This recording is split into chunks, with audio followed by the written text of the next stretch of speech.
원래 오늘 창주 빼고 다 나와 이거 하려고 했는데요. 엔드타임즈를 준비하다가 아직 못 썼는데 제가 구상해 놓은 게 있습니다. 그동안 엔드타임즈를 통해서 그리고 회복교회 강의를 통해서 한국 경제가 많이 위험하다 이런 얘기를 해드렸는데요.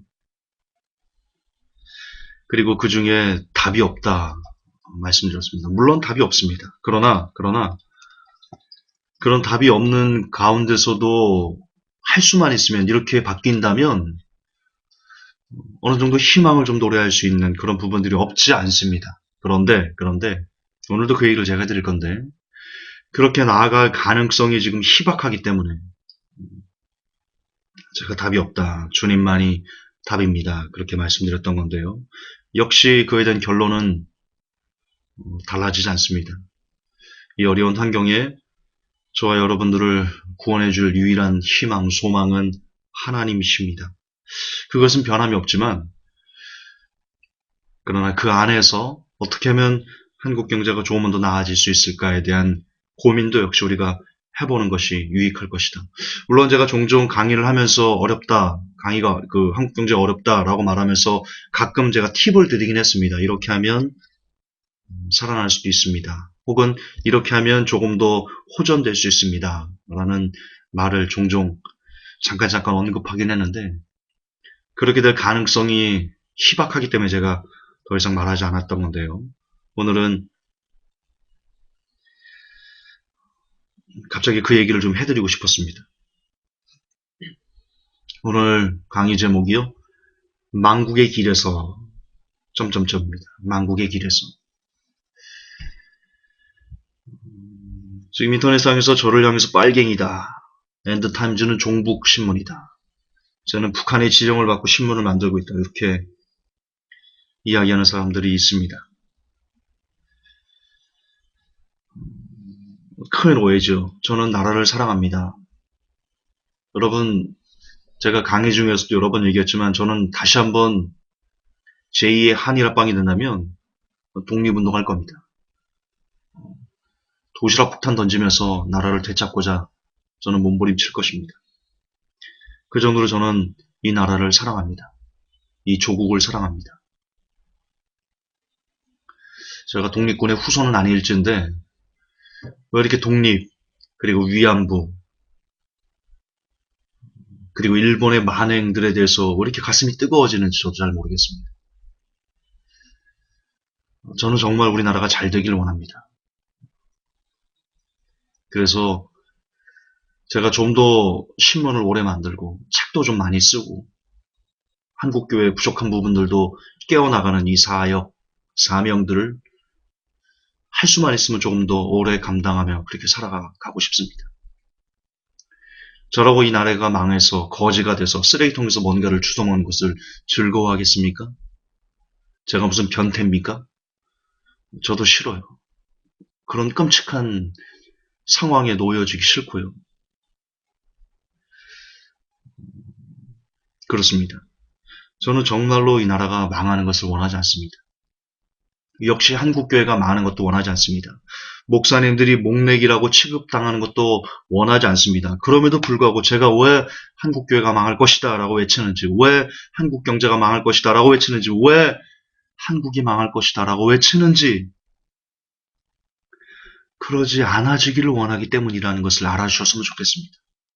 한국경제가 망하지 않기를 원하는 마음, 한국교회가 망하지 않기를 원하는 간절한 소망, 목사님들이 목내기, 목사 쓰레기라고 불리지 않기를 원하는 간절한 염원이 저로 하여금 외칠 수밖에 없게 만들어 가고 있다는 것을 제가 본심을 조금은 좀 알아주셨으면 하는 마음이 있습니다.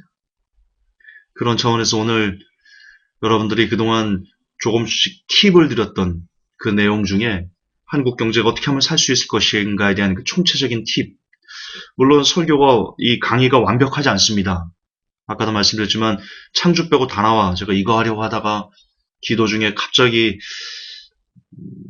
이 내용이 떠올라서 물론 제가 이제 글로 준비하려고 하는 부분도 있지만 신문에 기사로 준비하려고 쓰는 부분도 있지만 그냥 생각나는 대로 오늘 제가 가지고 있는 노하우들을 여러분들과 공유하겠습니다.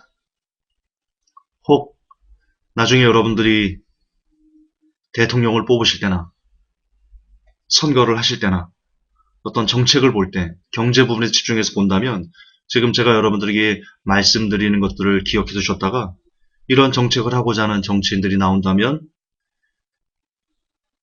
한국 교회를 원한다면 한국 경제를 살리기를 원한다면 여러분들이 좀 주의 깊게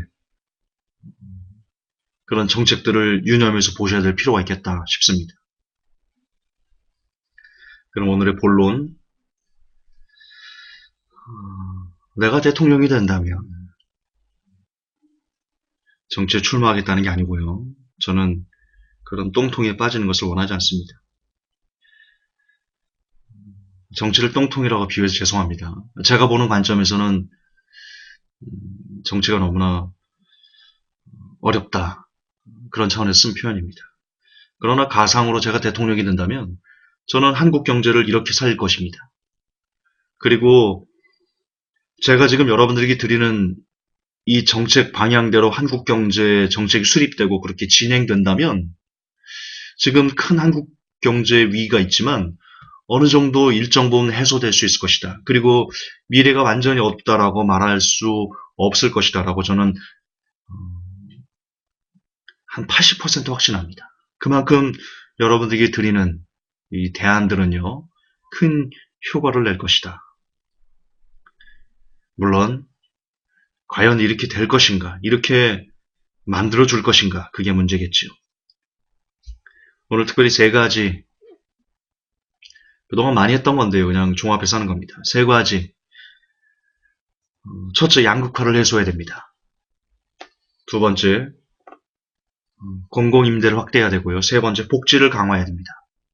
자, 이것을 좀 더 디테일하게 나눠서 세부적으로 무슨 일인지, 어떻게 하라는 것인지, 그리고 어떻게 그렇게 살 수 있다는 건지 설명을 좀 해드리겠습니다. 우선 여러분, 양극화는요, 한국 경제가 좀 어렵죠? 가계부채 문제 어렵죠? 부동산 문제 어렵죠? 자영업자 안 되죠? 이 모든 것에 공통 분모가 있습니다. 바로 양극화 때문입니다. 이것을 해소하지 않고, 양극화라는 문제를 해소하지 않고 한국 경제가 살아날 것이다, 살게 해주세요 라고 말하는 것은 어불성설이다. 반드시 한국 경제가 새롭게 도약하기 위해서, 새롭게 회복하기 위해서는 반드시 해내야만 하는 문제가 바로 양극화 해소입니다. 지금 현재 대한민국 1%가요. 대한민국 자산의 50% 가까이, 46점 몇 프로인데 50% 가까이를 갖고 있고요. 왜 1분위, 2분위, 4분위, 5분위 이렇게 나눕니다. 그 중에서 가장 낮은 분위의 이 저소득층이 전체 자산의 3.4%를 갖고 있습니다. 자, 계산하기 편하게 대한민국 전체 자산이 100만 원입니다. 그러면 100만 원 중에 50만 원은 1% 갖고 있고요. 상위 1%가. 그리고 저소득층, 대한민국 중에서 이 분위로 나눴을 때 저소득층 20%의 저소득층이 100만 원에서 3만 원 정도를 갖고 있는 겁니다. 벌고 있는 겁니다. 여러분, 이게 어떤 의미냐?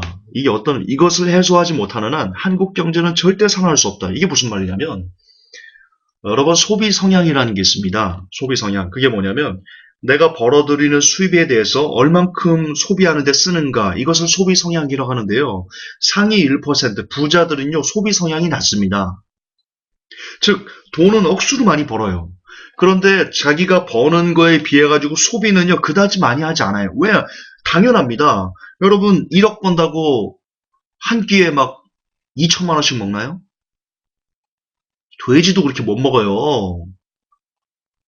먹는 거랑 똑같아요. 아무리 자기가 돈을 많이 벌어도요, 아무리 비싼 걸 먹어도요, 여러분, 그렇게 많이 못 먹어요. 몇 천만 원씩 못 먹어요.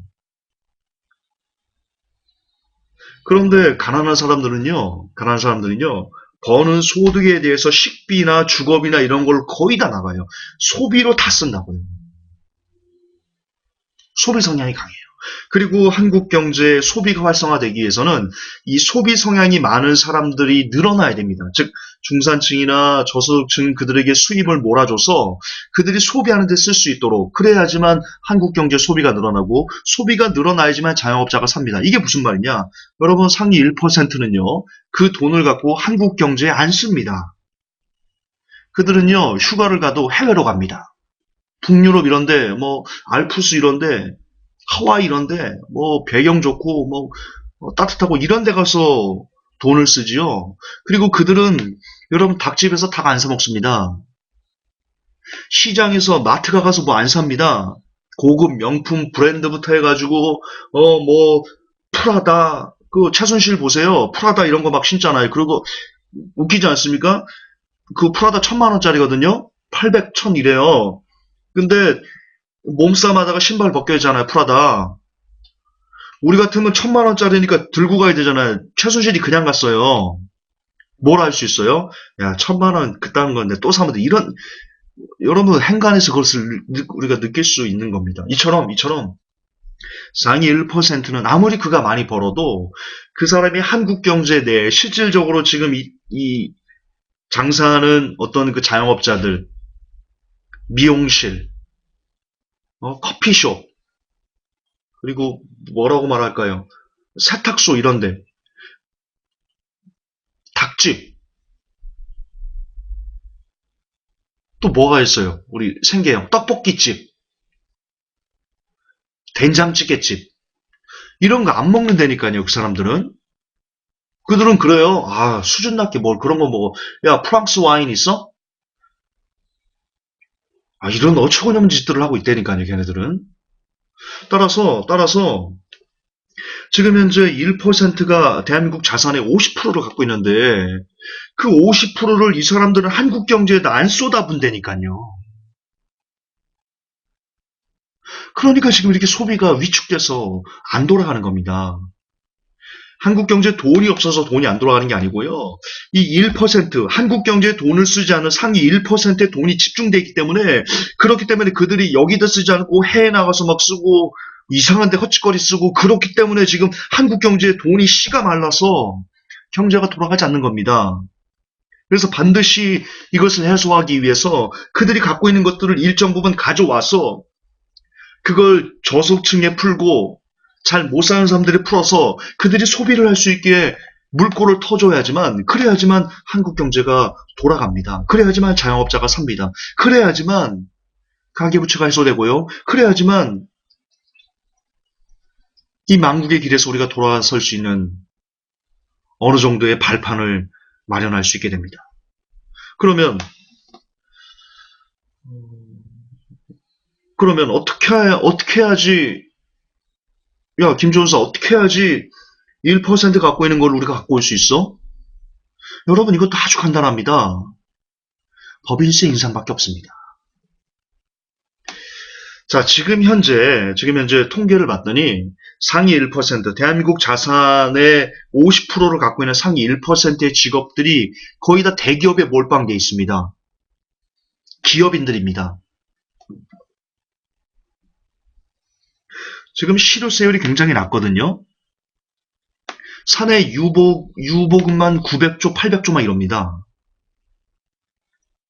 지금 전 세계적으로 우리가 대기업들이 내는 이 법인세가 굉장히 낮아요.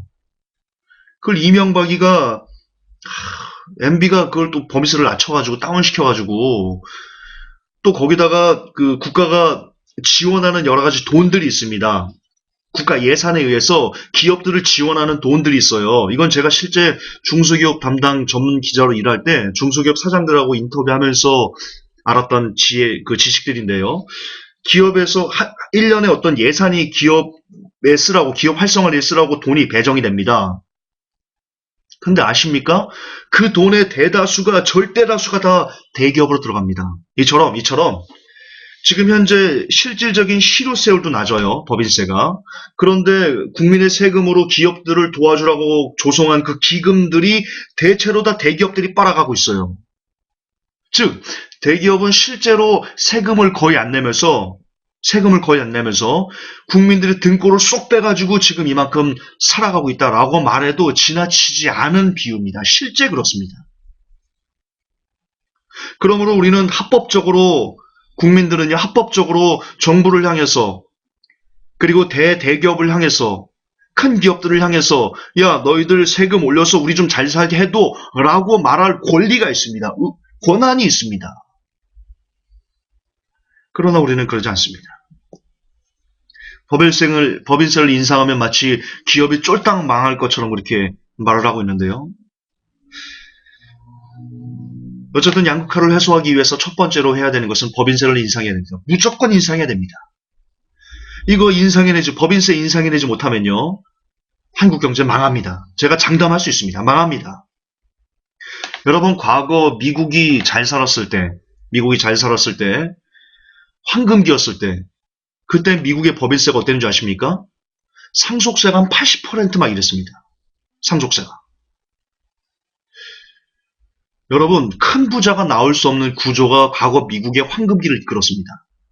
정부는 그렇게 부자들에게 돈을 걷어서 그것을 정부의 어떤 그 지도 아래 균형 분배를 한 겁니다. 그 대표적인 예가 어떤 나라입니까? 북유럽 국가입니다. 북유럽 국가. 여러분, 북유럽 국가 잘 살죠? 여러분, 잘 살 수밖에 없어요. 거기는 고소득층과 저소득층의 그 자산 차이가요, 3배가 안 납니다. 거의 대다수 사람들이 중산층이라는 겁니다. 3배 이상 안 나요. 우리는요, 잘 사는 사람과 못 사는 사람의 이 갭 차이가 10배가 넘어요, 10배가. 10배가 넘어요. 우리나라가 지금 어려울 수밖에 없는 겁니다.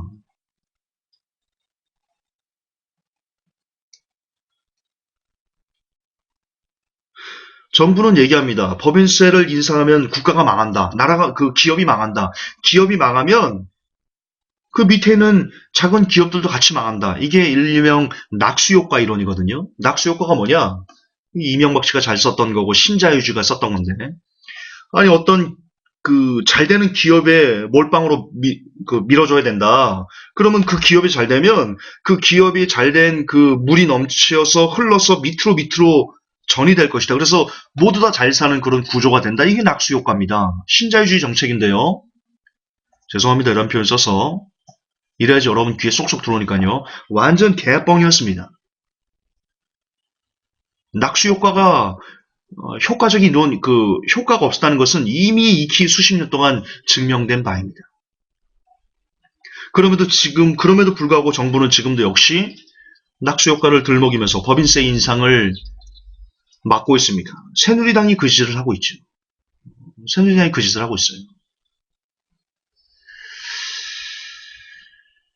저는 새누리당 자체를 나빠서 그런 게 아니에요. 그 사람들이 하고 있는 그 정책들이 너무나 어처구니가 없기 때문에 경제부 기자가 보는 그 관점에서 보면 저 사람들이 하는 짓이 지금 경제를 망하게 하는 그런 일들이거든요. 그래서 저는 나쁘다고 하는 겁니다. 팩트에 근거해서. 정치적으로 그들이 보수가 싫고 진보가 좋고 그래서 여러분 그런 게 아닙니다. 또한 여러분 지금 우리나라 대기업이 비정상적으로 크고 있거든요.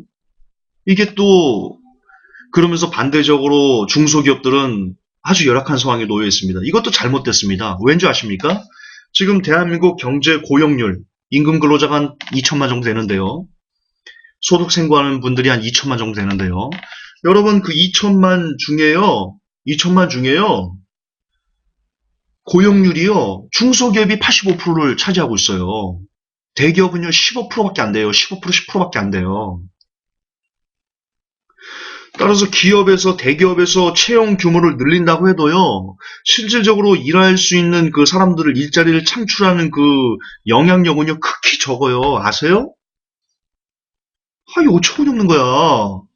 정부가 정말 그 고용률을, 양질의 일자리를 만들기 위해서는요, 지금 현재 대기업에 집중하고 있는 그런 여러 가지 정책들을 중소기업에 다 몰빵해야 돼요.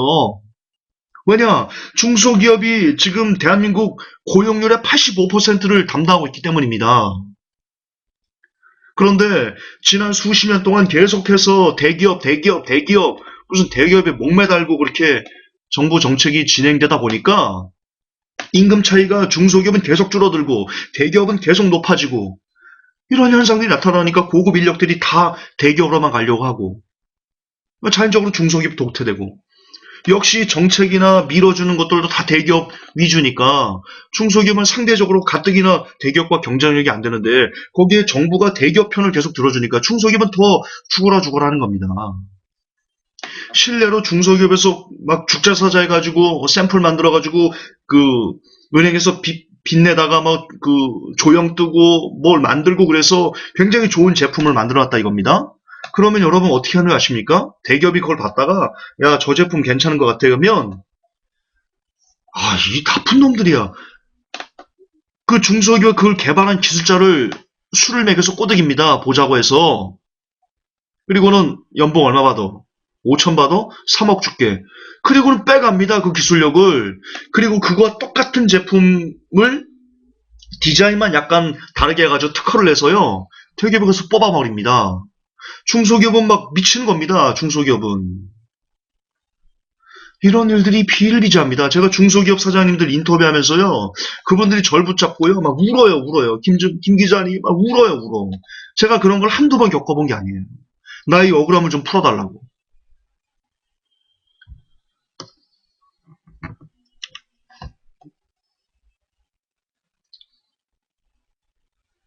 이래선 나라 경제가, 국가 경제가, 한국 경제가 절대로 살아갈 수 없다.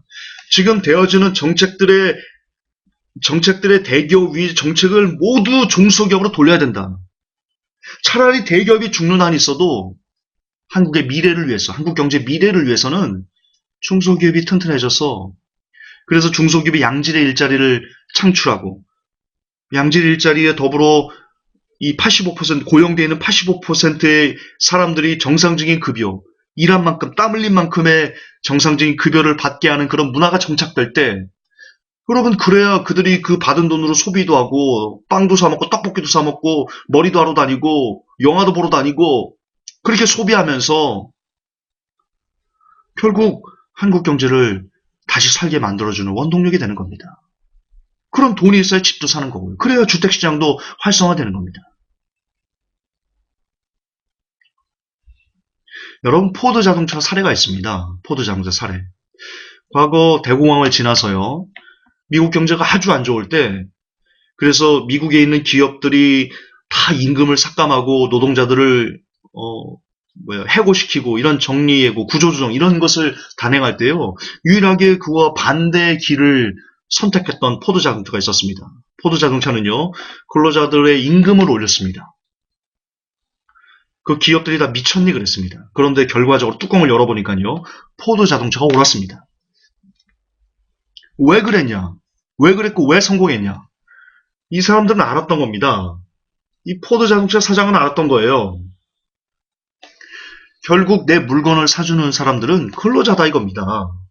여러분 기업이 어떻게 해서 돈을 법니까? 물건을 팔아서 돈을 버는 겁니다. 그렇죠? 근데 물건을 사줄 그 근로자들이 돈이 없으면 물건을 어떻게 사줍니까?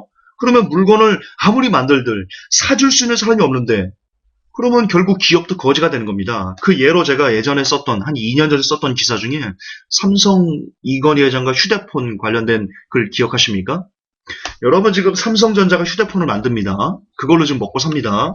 물론 그것도 지금 사연글이 접어도 그건 나중에 측이하고 그런데 이처럼 기업이 삼성전자 하나만 몰빵해서 삼성전자가 휴대폰을 잘 만들 수 있도록 거기만 이렇게 활성화시켰다고 합니다. 그렇다고 칩시다. 나머지는요, 막 신경도 안 써가지고 막 배가 고파요. 다른 기업들, 뭐 근로자들 배가 고파요. 그러면 삼성전자는 1만 대 휴대폰을 만들었어요. 이 1만 대 휴대폰을 팔아야지 여러분 삼성전자에 돈이 들어오는 겁니다. 그렇지 않습니까? 그런데 이것을 어디에 팝니까? 결국 그 나라 국민들에게 팔아야 됩니다. 그런데 그들이 배가 고파요. 삼성전자를 사줄 수 없어요. 그럼 이건희 회장은 휴대폰 뜯어 먹으면 삽니까? 아닙니다. 결국 공멸입니다. 다시 말해서 양극화를 해소하지 못하면 법인세를 인상하지 못하면 대기업 위주 정책을 중소기업 정책으로 돌리지 않으면 그래서 근로자들의 임금을 계속 삭감하고 근로자들을 못 살게 잡아먹고 자기만 잘 살겠다고 잘 먹고 잘 살려고 막 배만 투둥투둥거리면 지금 당장은 좋은 것 같죠. 그러나 결국 그 끝은 공멸뿐이 없다. 공멸을 막기 위해서는 근로자들이 일한 만큼 합당한 급여를 받고 마음껏 소비할 수 있는 그런 문화와 환경을 정부가 만들어줘야만 된다. 그런 기업 문화를 만들어줘야만 된다.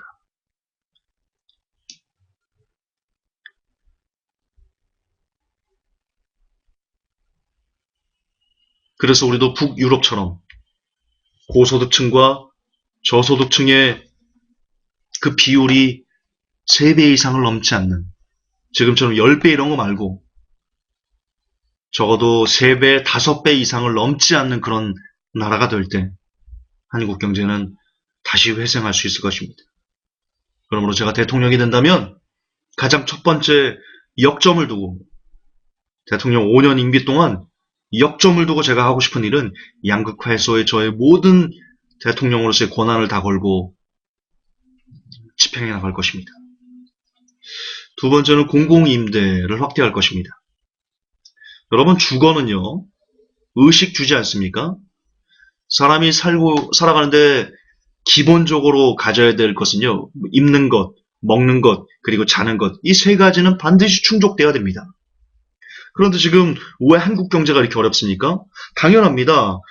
인간이 살아가는 최소한의 기본인 주거가 안정되지 않았는데, 이런 최소한의 인간다운 삶의 조건이 충족되지 않은 나라가 어떻게 발전할 수 있습니까?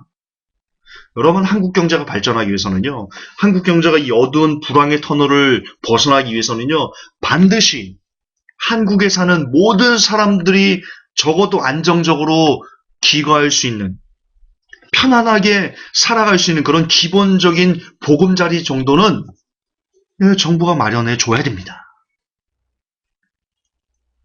그 다음입니다. 경제 발전은 그 다음입니다. 그리고 이것이 선행되면 이처럼 인간다움을 누릴 수 있는 최소한의 조건인 주거가 마련이 되면 여러분, 한국 경제는 살 수밖에 없습니다. 자, 예를 들어 드릴게요. 여러분들이 사회에 첫 발을 내디뎠어요. 사회인이 됐어요. 그런데 사회인이 되자마자 쉽게 공공임대나 뭐 장기전세나 뭐 공공임대가 맞겠죠. 이렇게 사회 생활을 하는데 어쨌든 편안하게 내가 살 수 있는 어떤 그 집이 있다 이겁니다. 편안하게.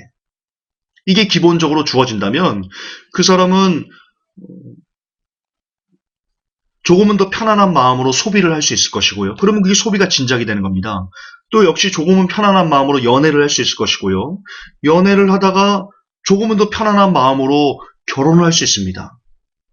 주거가 안정이 되면요, 연애할 수 있고요. 주거가 안정이 되면요, 소비할 수 있고요. 주거가 안정이 되면요, 결혼할 수 있어요.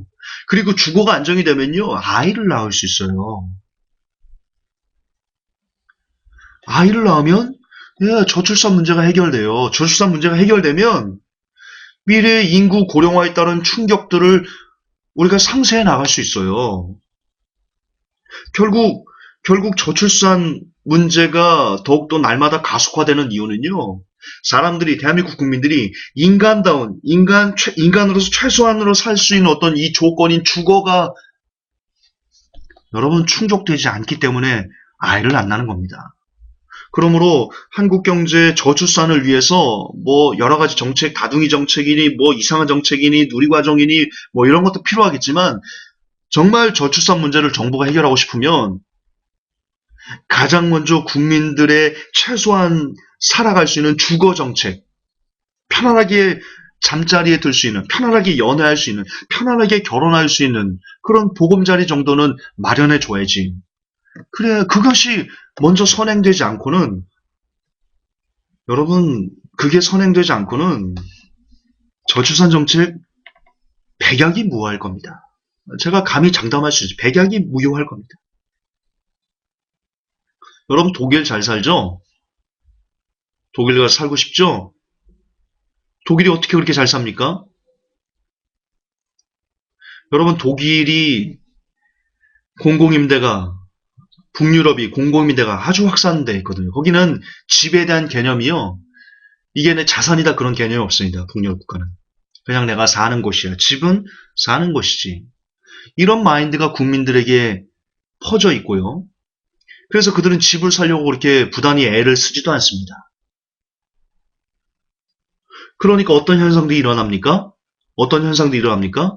집을 사려고 애를 쓰지 않으니까 정부가 공공임대나 이런 것을 넉넉하게 주니까 뭐 집에서 사는 거나 거기 사는 거나 그다지 차이 없으니까 정말 돈을 많이 벌고 꼭 사야 될 필요가 있는 사람들만 집을 사니까 그 집을 사고자 하는 그 돈들, 그 여력 있는 그 돈을 다 소비에 쏟아붓는 겁니다.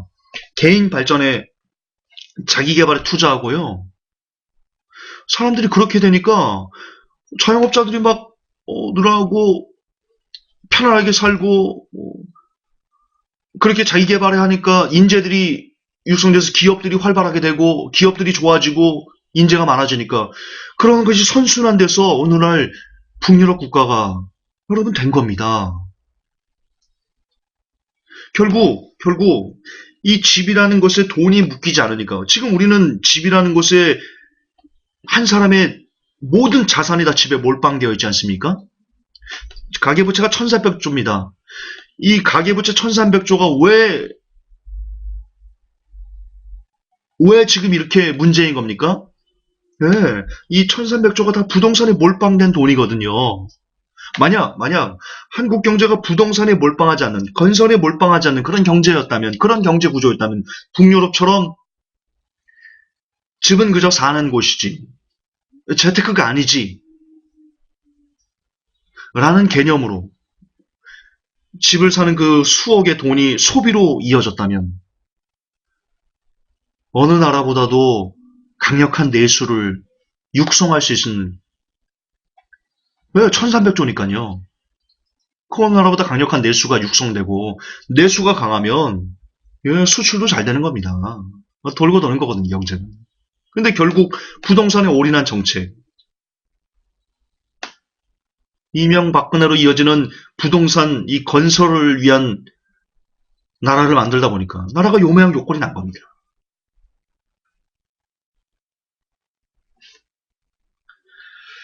그러므로 우리는 반드시 지금처럼 이런 부동산 위주의 경제 정책을 끌고 가서는 안 된다. 반드시 안 된다. 그래서 역시 제가 대통령이 된다면 두 번째로 저는 공공임대를 확대하면서 지금 현재 건설에 의해서 저는 차라리 건설사가 무너지게 만들 겁니다. 차라리. 조금 아픔이 있겠지만, 충격이 있겠지만, 은행으로 이어지는 연쇄 위기가 있겠지만, 미래를 위해서, 환골 탈퇴를 위해서 그런 정책을, 그래서 결국 국민들이 집은 재테크 수단이 아니지, 집은 그냥 사는 곳이지 라고 말하시는 문화가 정착될 수 있도록 저는 그렇게 공공임대를 확대해서 대한민국 국민들이 최소한의 인간다운, 정말 인간으로 최소한의 살 수 있는 그런 보금자리 정도를 어렵지 않게 구할 수 있는 그런 나라를 만들 것입니다. 세 번째는요, 마지막, 복지를 강화할 것입니다. 지금 언론 조중동이 그런데요. 그리스가 복지 때문에 망했다. 과도한 복지 때문에 망했다. 이런 헛소리들을 하고 있는데 여러분, 그리스는 복지 때문에 망한 게 아닙니다. 그리스는 대적인 탈세, 그리고 유로존이 갖고 있는 근본적인 한계, 이런 것들 때문에 복합적으로 어우러져서 망한 거지 복지 때문에 망한 게 아닙니다. 그리스 복지 비율 그렇게 높지 않았습니다. 복지 때문에 망했으면요, 덴마크가 망했어야 됩니다. 복지 때문에 망했으면요, 스웨덴이 망했어야 되고요.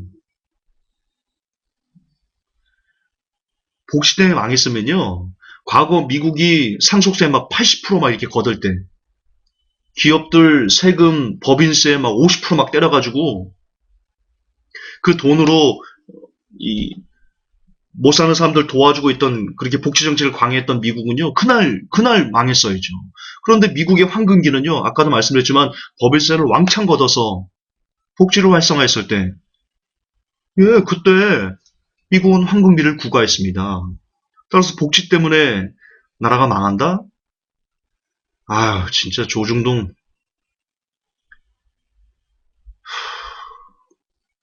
제가 대한민국 대통령이면요, 언론 개혁을 하면서 조중동을 폐간시킬 겁니다. 물론 노무현 대통령이 조중동하고 싸우다가 지금 그렇게 만신창이가 됐지만, 그래요. 대통령 된다고 뭐 할 수 있는 일이 얼마나 있겠습니까? 그러나 방향성은 그렇다. 복지는 나라를 망하게 하는 길이 아니라 복지야말로 나라를 살리는 그런 구세주가 될 것이다. 여러분 지금 젊은이들이 왜 소비를 하지 않습니까? 여러분 국가는 시장은 소비를 해야 됩니다. 소비를 해야 나라가 돌아갑니다. 나라 경제가. 지금 젊은이들이 소비를 하지 않습니다. 왜 그렇습니까? 언론은 얘기합니다. 미래의 불안 때문이다. 여러분들 그들이 미래의 어떤 모습을 보고 불안해 여기는 겁니까? 길을 가는데 할머니 할아버지가 허리가 꼬부라져 가지고요. 폐지를 줍는 거예요. 뉴스를 보니까 노후 빈곤. 뉴스가 맨날 나와요. 혼자 살다 쓸쓸히 고독사 이런 내용들을 봐요. 젊은이들이 돈 쓰고 싶겠습니까?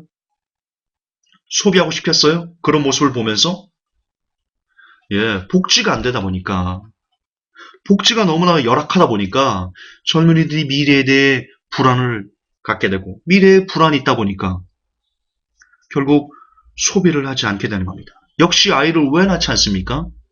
아이를 왜 안 낳습니까? 아이를 안 낳기 때문에 지금 저출산 문제가 심각해서 결국 고령화라는 것과 맞물려서 한국 경제가 큰 위기에 봉착해 있는데 왜 아이를 낳지 않는 겁니까? 역시 복지 때문 아닙니까? 아이를 낳아서 아이를 잘 키울 수 있는 그런 사회 문화 환경 그것을 복지로 해야 되거든요. 정부가 정책적으로 복지로 그것을 아이를 잘 키울 수 있도록 제도적으로 마련을 해줘야 되는데 지금 우리나라는 복지가 안 돼요. 복지가 OECD 꼴등이에요. 꼴등. 멕시코 다음으로.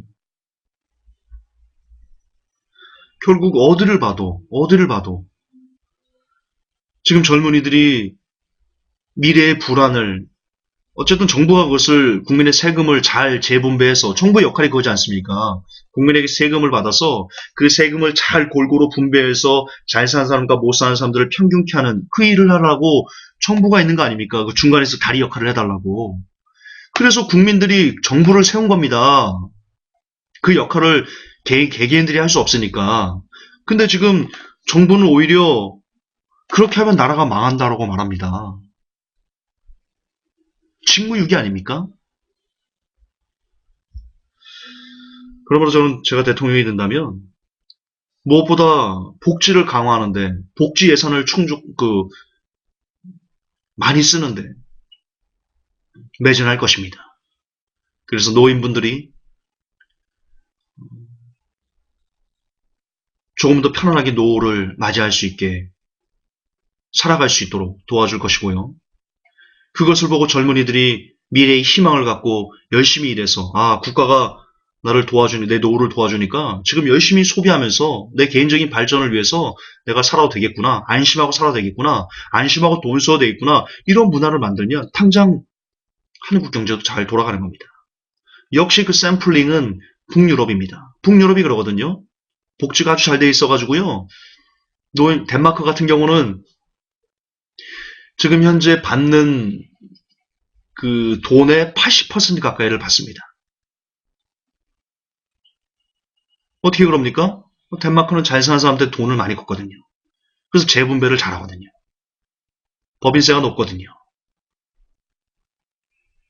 그러니까 이런 겁니다. 복지를 강화할 것이다 라고 말했을 때 김 전사 돈이 어딨어서 국가가 돈이 어딨어서 돈 법인세 인상해서 마련하면 됩니다. 서민들 담배세 그런 코 묻은 돈 뽑을 생각하지 말고요. 지금 배 땅땅거리면서 살아가고 있는 배에 기름이 뒤득뒤득 뛴 그들 돈을 뽑아다가 못 사는 사람 좀 살려주세요. 정부가 그거 하라고 있는 겁니다.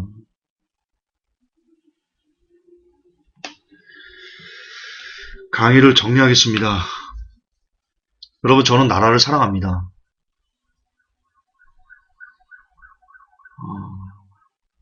저는 한국 경제가 잘 되길 원합니다. 회복하길 원합니다. 그리고 한국 경제가 이 어두운 터널을 벗어날 수 있는 길도 있습니다. 지금 제가 말씀드렸던 양극화 해소, 공공임대 확대, 주거 안정, 그리고 복지를 강화해서 노후 빈곤에 시달리는 사람들, 그리고 미래에 불안해하는 청년층들이 소비할 수 있는 그런 문화와 환경을 열어주면 여러분 한국 경제 다시금 살아날 수 있는 가능성이 있습니다. 그러나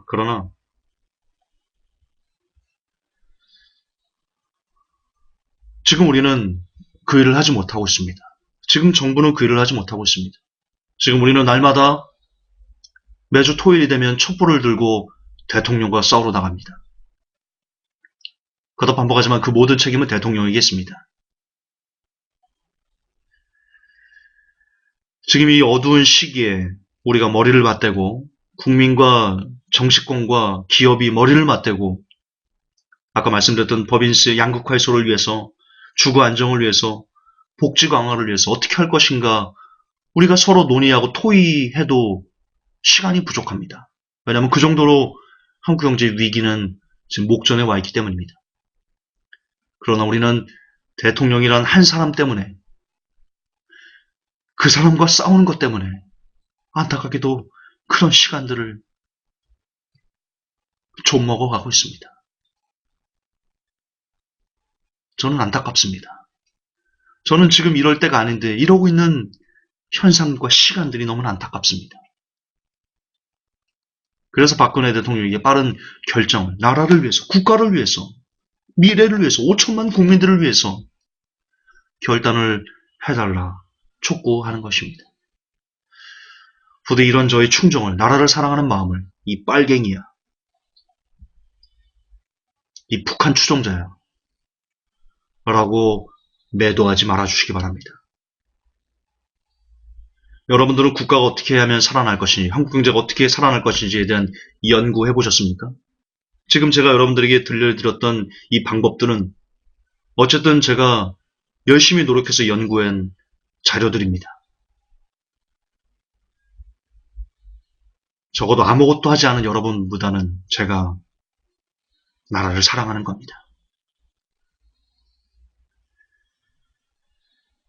부디 국민 여러분들이 무지하면서 벗어나서 정치꾼들이 여러분들을 기만하고 법인세 인상하면 국가 망합니다. 복지 강화하면 나라 그리스처럼 망가집니다. 라고 말하는 혹세무민하는 거짓말로 사기치는 그런 것들을 볼 때 당당히 거짓말하지 마 라고 외칠 줄 아는 그런 지혜를 가진 현명한 성도들이 되기를 원합니다. 현명한 사람들이 국민들이 되기를 원합니다.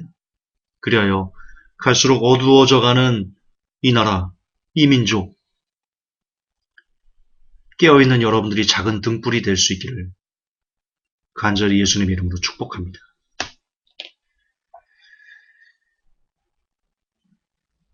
하나님,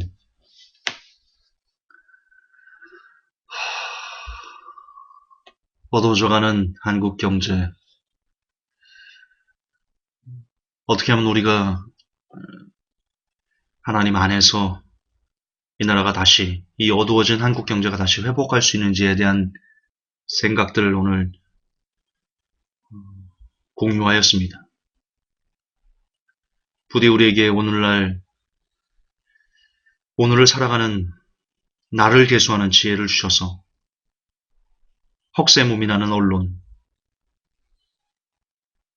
우리를 거짓말로 조롱하는 정치꾼들의 그 사악한 뱀의 같은 놀림수에 우리가 휘둘리지 않을 수 있는 바른 분별, 현명한 지혜 갖고 살아가게 도와주옵소서.